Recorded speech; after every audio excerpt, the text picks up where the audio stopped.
கார்த்திகை மாதம் அப்படின்னாவே தீபத்திற்கு உரிய மாதம் இல்லையா? கார்த்திகை தீபம் ரொம்ப பிரசித்தி பெற்ற வழிபாடு. நான் பரணி தீபம் பற்றியும், கார்த்திகை தீபம் பற்றியும் நான் உங்களுக்கு பதிவுகள் குடுத்துருக்கேன். நம்ம ரகசிய உண்மைகள் சேனல்ல. அதெல்லாம் நீங்க பார்த்திருப்பீங்க.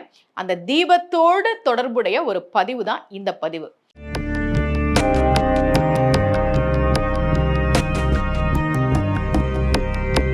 ரகசிய உண்மைகள் சேனலை பார்த்து கொண்டிருக்கும் உங்கள் அனைவருக்கும் சுமதி ஸ்ரீயின் அன்பு வணக்கம். இந்த பகுதியில் நம்ம நிறைய பரிகார முறைகள், பரிகார தலங்கள், ஆன்மீக கேள்வி பதில்கள், ஆன்மீக சந்தேகங்கள், என்ன பிரச்சனைக்கு என்ன மாதிரி வழிபாடு பண்ணணும்னு தொடர்ந்து பார்த்துக்கிட்டு இருக்கோம். பொதுவாக சில பேர் சொல்லுவாங்க, ரொம்ப கஷ்டமா இருக்கு, இந்த கஷ்டத்திலிருந்து மீண்டு வர்றதுக்கான வழியே எங்களுக்கு தெரியல, என்ன பண்றதுன்னு தெரியல, இந்த மாதிரி சொல்லுவாங்க. ஜாதகம் பார்க்க வரும்போதெல்லாம் சொல்லுவாங்க, எப்பமா எங்களுக்கு ஒரு விடிவு காலம் வரும் இப்படிலாம் கேட்பாங்க. இந்த மாதிரி ஏதாவது உங்களுக்கு ரொம்ப கஷ்டமா இருந்ததுன்னா அந்த கஷ்டத்திலிருந்து மீண்டு வர்றதுக்கு ரொம்ப ரொம்ப ரொம்ப எளிமையான ஒரு பரிகாரம் என்ன தெரியுமா?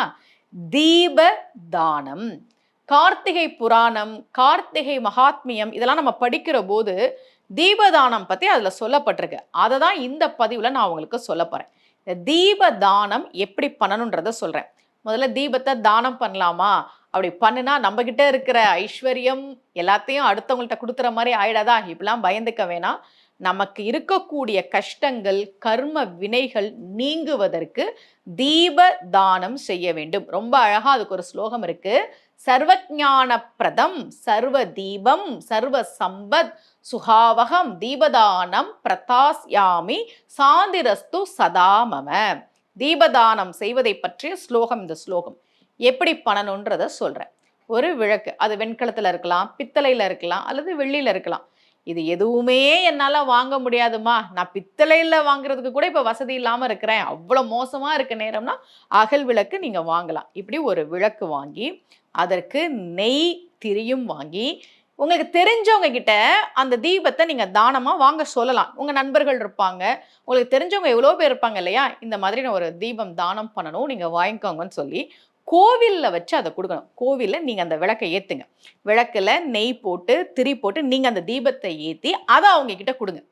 அவங்க கோவிலை சுற்றி வலம் வந்த பிறகு கோவிலில் அந்த தீபம் இருக்கட்டும், அதன் பிறகு அவங்க அதை எடுத்துக்கலாம். இப்படி தீபத்தை தானம் செய்கிற போது, தீப தானம் செய்கிற போது சர்வஞான பிரதம் சர்வ தீபம் சர்வ சம்பத் சுகாவகம் தீபதானம் பிரதாஸ்யாமி சாதிரஸ்து சதாமம. அந்த தீபதானம் செய்கிற போது அது நமக்கு பல நன்மைகளை தரும். இதை கார்த்திகை தீபம் அன்றைக்கு செய்தால் சிறப்பு. ஒருவேளை நீங்க கார்த்திகை தீபம்லாம் முடிஞ்சுதான் இந்த வீடியோ நீங்க பாக்குறீங்கன்னா கவலைப்பட தேவையில்லை.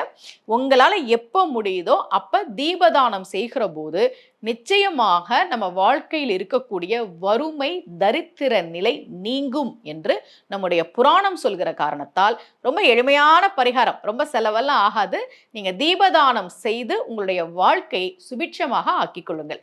இதே போல மீண்டும் ஒரு பரிகார முறையோடு உங்கள் அனைவரையும் சந்திக்கிறேன். அனைவருக்கும் அன்புடன் சுமதி ஸ்ரீ.